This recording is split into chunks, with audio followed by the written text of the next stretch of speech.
Olá, paróquia São José Vespasiano, tudo bem com vocês? Bom, eu espero que vocês estejam bem. Se você chegou aqui na nossa paróquia, do nosso canal da paróquia São José Vespasiano e não está inscrito no nosso canal ainda, por favor, se inscreve.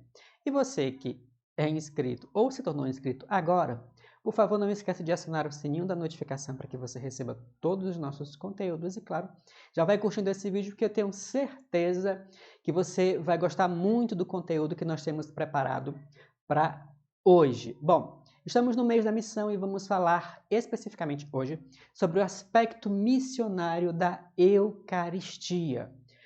Bom, muita gente tem dito nos dias de hoje que tem ido para a missa para receber bênçãos, porque precisa de Deus.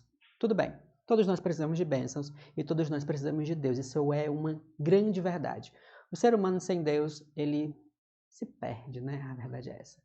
Mas nós não podemos fazer da missa um lugar de utilitarismo. Eu vou lá só para receber. Tem uma frase hoje muito pobre, tá? Me desculpa se alguém defende isso, que é domingo sem missa, semana sem bênção.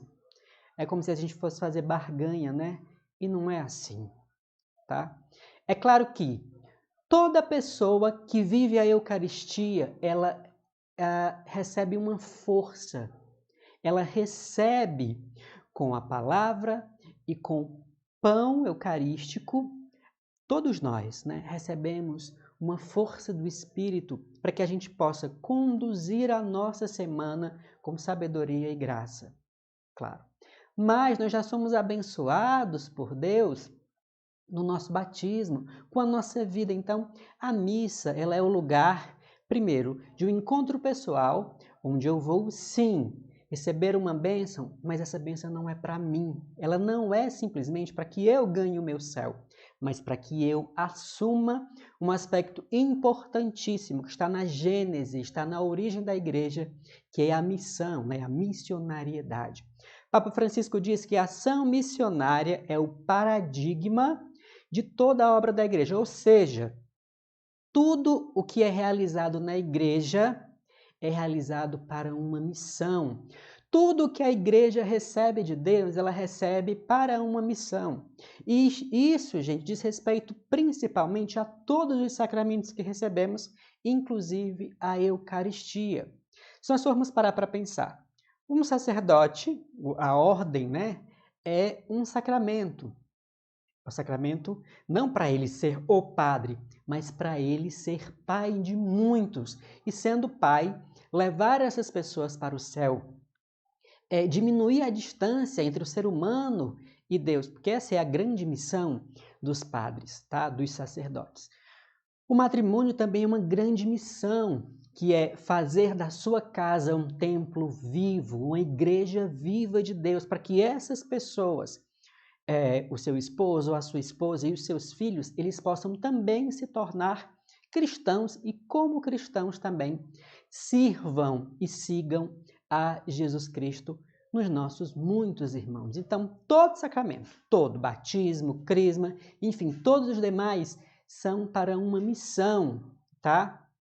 Inclusive o sacramento da unção dos enfermos, porque ele é um sacramento onde o padre que vai lá dar a unção, ele vai em missão, dar descanso, dar uma palavra, dar o toque humano de acolhida de Deus. Então, todos os sacramentos são para missão, não são intimistas, pelo contrário, são engajadores, são formadores de novos e fortes missionários, tá bom?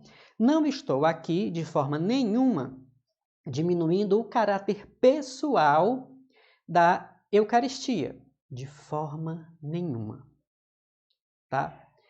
Entretanto, nós não podemos esquecer algo muito, muito importante. Repito, a missa, nenhuma, ela é para mim, simplesmente. Mas é para que eu me torne um novo Cristo. E qual foi o papel de Cristo? salvar o mundo, salvar as muitas pessoas, principalmente dessa realidade de pecado, né? Dos grandes males que o pecado trouxe. Mas, enfim, onde é que eu vou fundamentar essa realidade? Primeiro, né, essa questão da missionariedade. Nós temos que entender os nomes que a nossa celebração recebe. A gente fala, poxa, eu vou para a Eucaristia. Eucaristia, gente, significa, né, na gênese do seu nome, ação de graças, tá?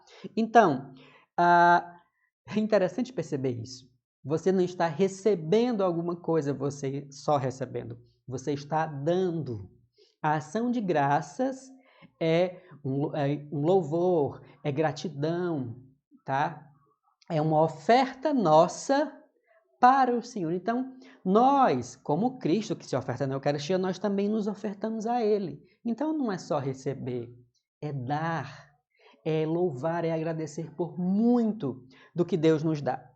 Outra coisa, nós chamamos também a Eucaristia de missa, né? Eu vou para a missa. Bom, há quem diga que esse nome missa vem exatamente de missão, missio, né, em latim. Esse termo, missa ou missio, né, ele vem daquela conclusão da bênção final, quando se dava lá na Idade Média, né? Ite missa est. Bom, tipo seria terminou a missa, né? Isso está terminado, isso é finito, ou seja, acabou esse encontro, tá bom? Então, essa finalização, né, desse encontro, ela não pode ter um aspecto só de, olha, o nosso encontro acabou, mas o encontro acabou aqui, nesse lugar, tá? É importante a gente perceber que, independente do nome, o aspecto fundamental permanece. Na Eucaristia, na celebração eucarística ou na missa, nós somos gratos pelo sacrifício de Cristo, que não se resume só à sua morte, mas é a sua encarnação, morte, ressurreição e ascensão. Tá? Jesus se dá por inteiro, dá a sua vida, e por isso nós refletimos nela, na palavra, em tudo que Jesus disse e fez. E também refletimos na sua morte, entrega total, incondicional e ressurreição. Tá bom? É importante pensar também que o aspecto missionário, tá, da missão está na própria pessoa que nos leva a ela, que é o próprio Jesus Cristo. Tá? Porque se nós olharmos toda a vida de Jesus, ela não foi uma vida para ele ser abençoado pelo Pai, mas ele é a própria bênção. Ele é o missionário por excelência, ele é o fundamento de toda a missão da igreja. Se o Salvador, se o Filho de Deus era missionário, nós também devemos ser, tá bom? Mas tem dois aspectos externos, dois gestos muito importantes que a gente faz, que acontece na missa, né? Um é a gente mesmo que faz, o outro é o sacerdote que faz e que nos fazem entender que a missa, ela é uma missão, ela é um envio para a missão. Primeiro, você já pararam para pensar por que a gente escuta o Evangelho de pé? Pois é, diferente da primeira e segunda leitura e do Salmo, que são proclamados, são lidos, na verdade, né? Na verdade, eles são lidos. O que é proclamado é o Evangelho, tá bom? Deixa eu explicar, porque parece que ficou meio confuso. Primeira e segunda leitura são lidos, assim como o Salmo, que pode ser lido ou cantado. Mas o Evangelho ele é proclamado, é uma proclamação, porque ali é a palavra do próprio rei. Na antiguidade, como eles não tinham microfones, não tinha esse sistema de som que a gente tem hoje nas igrejas, o que eles faziam? As pessoas geralmente ficavam sentadas ou para escutar um decreto do rei, né? Soava aquela corneta, tu, tu, tu, tu, tu, tu, e aí eles iam, tem um decreto do rei e tal. E aí, quando se falava para grandes multidões, né? Multidão da época, assim, eles, para que todo mundo escutasse, algumas pessoas tinham que ficar ou de pé ou em lugares mais altos. E esses eram os arautos, que tinham que ficar de pé para passar essa mensagem para os que estavam mais atrás e não podiam ouvir, né? Ouviam bem vago, né?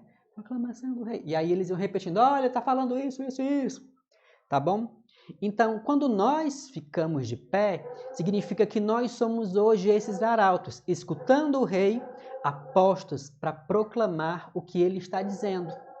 E muitos desses arautos tinham que correr para outros lugares, né, para os campos, para irem proclamar nesses campos essa mensagem do seu rei. Nosso rei é Jesus e nós somos os seus arautos hoje, tá bom? No final da missa, o padre já não diz, né, tá encerrado. Não, ele diz, ide em paz e que o Senhor vos acompanhe. Esse ide em paz é o ide do ide a todo mundo e pregai o evangelho a toda criatura. Então é um envio missionário. Muita gente acha que a missa termina ali. Não. A missa começa, porque começa a nossa missão. Tá bom? Mas existem 2 textos que falam sobre a nossa responsabilidade de ser missionário com o contato, né, com a Eucaristia. O primeiro deles está lá em 1 Coríntios, capítulo 11, do versículo 17 ao 31. Só que eu vou ler só do 17 até o 21. Deixa eu pegar minha Bíblia aqui e vou ler para vocês. Diz assim: já que estou dando recomendações, não vos posso louvar, pois os reunis não para o melhor, mas para o pior. Primeiro ouço dizer que quando vos reunis como igreja, tem surgido dissensões entre vós, e em parte acredito. É necessário que haja até divisões entre vós, para que se tornem conhecidos os que dentre vós são comprovados.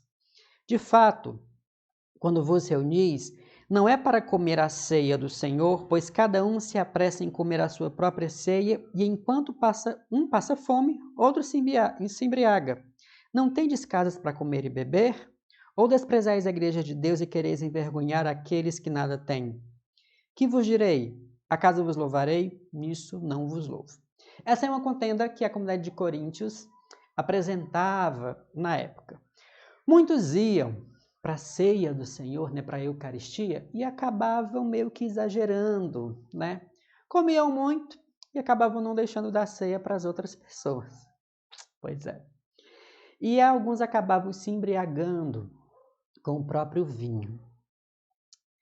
E o pano de fundo disso aí está na questão do não entender que aquele encontro não é um encontro só para você, é um encontro para todos. Tá? Paulo exorta os coríntios a lembrarem dos outros. Eles, olha, enquanto se embriagam e até comem, outros passam fome. Ou seja, não existe ali o aspecto de solidariedade e de partilha que é fundamental na Eucaristia, que é fundamental na experiência com a ceia do Senhor. Por isso a gente vai lá para João, capítulo 13, o versículo de 1 até o 20, falam exatamente sobre o lava-pés, tá bom? Mas eu vou focar exatamente nesse gesto de Jesus, que diz assim, né? Depois de eles terem ceado, eles ceiam, Jesus dá lá o seu corpo e sangue, e ele diz o seguinte lá no versículo 12. Depois de lavar os pés dos discípulos, Jesus vestiu o manto, sentou-se à mesa e perguntou-lhes: entendeis o que eu vos fiz? Vós me chamais de mestre e senhor, e dizeis bem, porque eu sou. Se eu, o senhor e mestre, vos lavei os pés, também vós deveis lavar os pés uns dos outros. Dei-vos o exemplo para que também vós façais assim como eu vos fiz.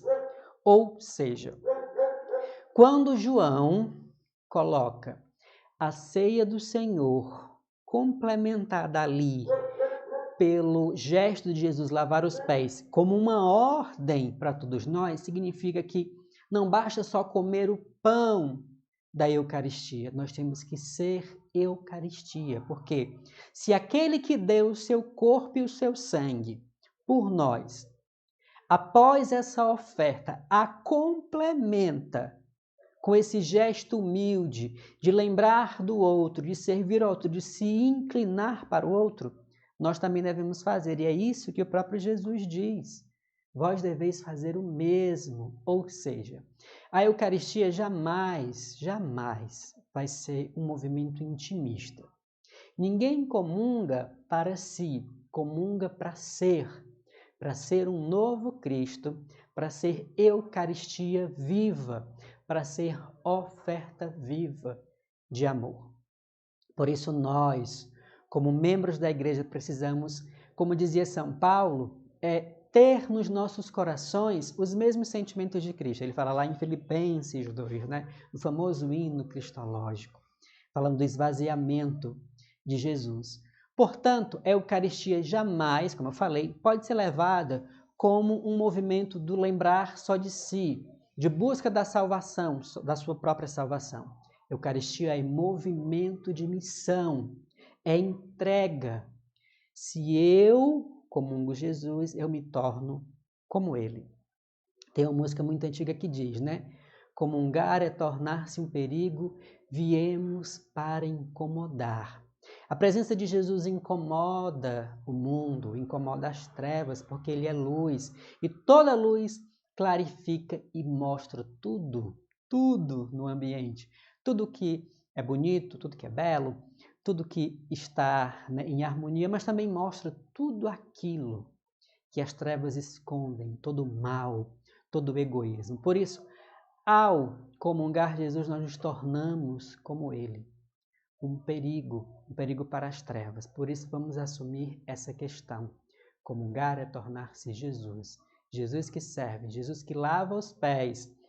É como aprender com Coríntios, que não basta comungar, se saciar do corpo de Cristo. É necessário lembrar do outro e se fazer também Eucaristia para o outro, tá bom? Por isso, permaneçamos como arautos de prontidão e assumamos esse envio missionário que acontece em toda a missa. Nós somos chamados à missão, nós somos enviados. E a Eucaristia que eu comungo, a Eucaristia que eu me torno e levo para o meu irmão. Um grande abraço para todos vocês, fiquem com Deus e eu espero que a partir de agora, se você, não havia entendido bem esse aspecto missionário da Eucaristia, que você, como eu, ao relembrar esse estudo, pude me aprofundar um pouco mais, que você também se aprofunde e não esqueça que você, nas muitas Eucaristias que você comungou, você se tornou também um novo Jesus Cristo, tá bom? Mais uma vez, não esqueça de curtir o vídeo, compartilha ele com seus irmãos, Seja essa presença eucarística também por meio das mídias, por meio das redes, e que Jesus abençoe a cada um de nós. Um grande abraço e que sejamos todos nós missionários.